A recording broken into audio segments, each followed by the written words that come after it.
Thank you for being here. You can introduce yourselves. My name is Lucy Hinkley. And I am Lauren Graham. And our topic today is how Beethoven revolutionized music.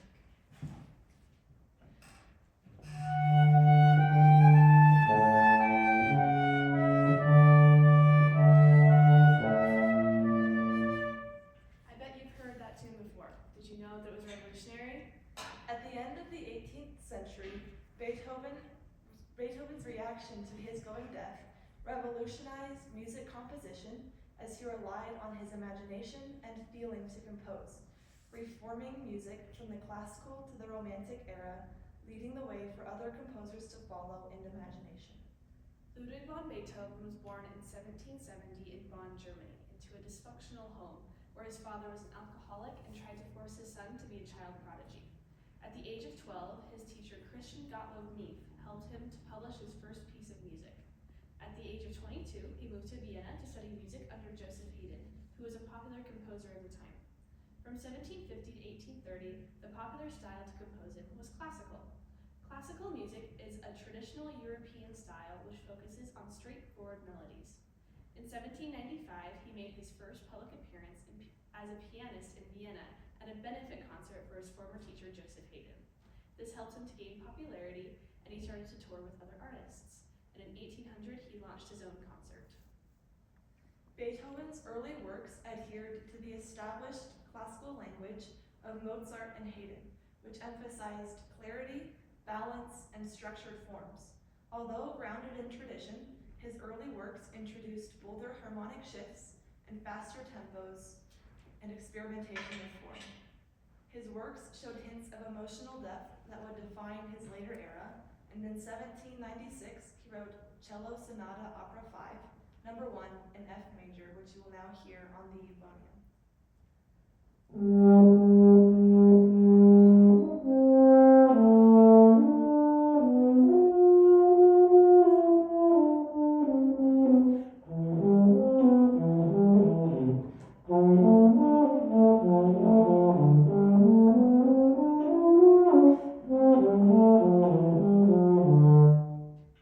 In 1802, he started to experience hearing loss, which caused his compositions to take longer to produce, from months to even years.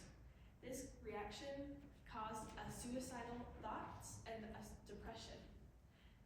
However, he went into isolation and he wrote the Heiligenstadt Testament for his two brothers, part of which reads, "But only art held back. For it seemed unthinkable for me to leave the world forever before I had produced all that I had felt called upon to produce." This was the revolutionary turning point of his music career. He took great lengths to hide the fact that he was going deaf, so he switched to primarily composing versus performing.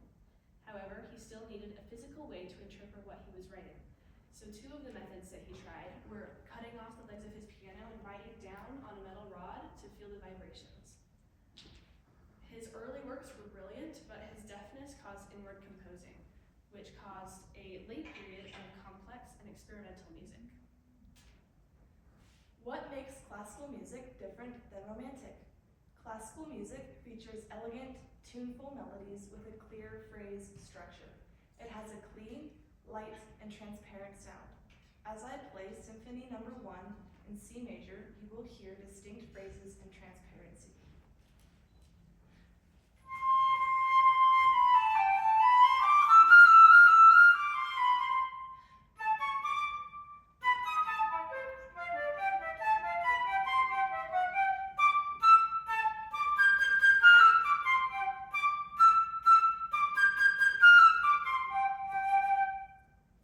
On the other hand, Romantic music has long, lyrical, and connected phrases with a lot of dynamic expression.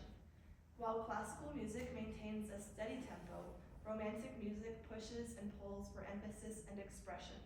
As I play Romance No. 1, you will hear connected melodies and dynamic expression.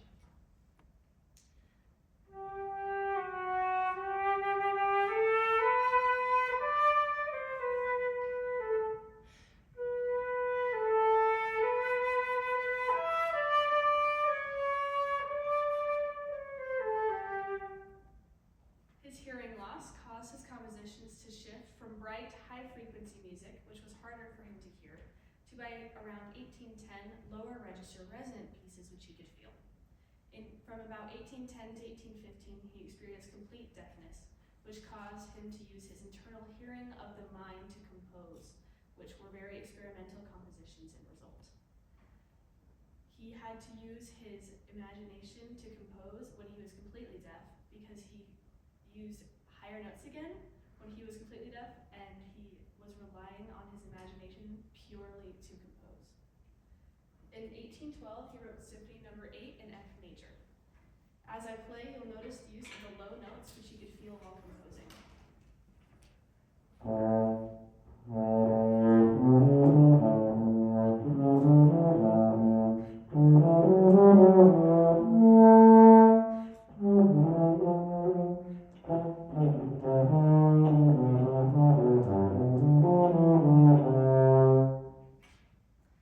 The reaction to Beethoven's shift in music was varied.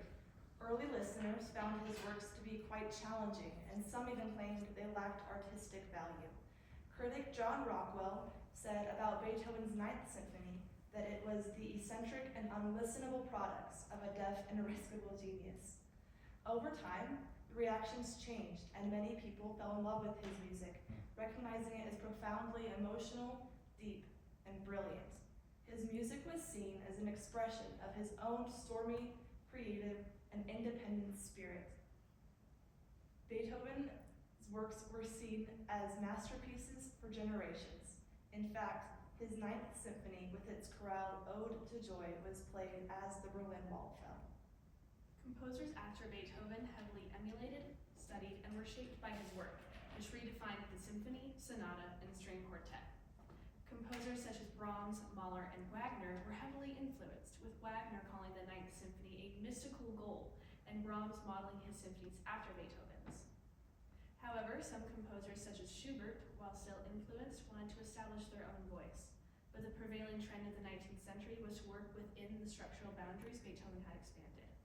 Later, Chuck Berry would write a song titled Roll Over Beethoven, where he tells audiences that Beethoven needs to make way for the new rock and roll era. Even modern composers such as John Coolidge Adams have studied his work, and the 1960s classical rock genre intentionally references his style. Beethoven was revolutionary for transforming music from refined aristocratic entertainment into a powerful, personal, and romantic medium. He was the first composer to operate as an independent artist, refusing to be treated as a servant by the aristocracy. He was deeply influenced by the French Revolution, and his music held themes of love, longing, and individualism. His independent status empowered him to break musical conventions, effectively mirroring the democratic ideals of the French Revolution. His late period was revolutionary for him as an individual, as he was able to reinvent himself as a deaf composer. Beethoven took music from something that was black and white and added his own splash of color.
Though Beethoven could not hear his own music, the world still can. Thank you.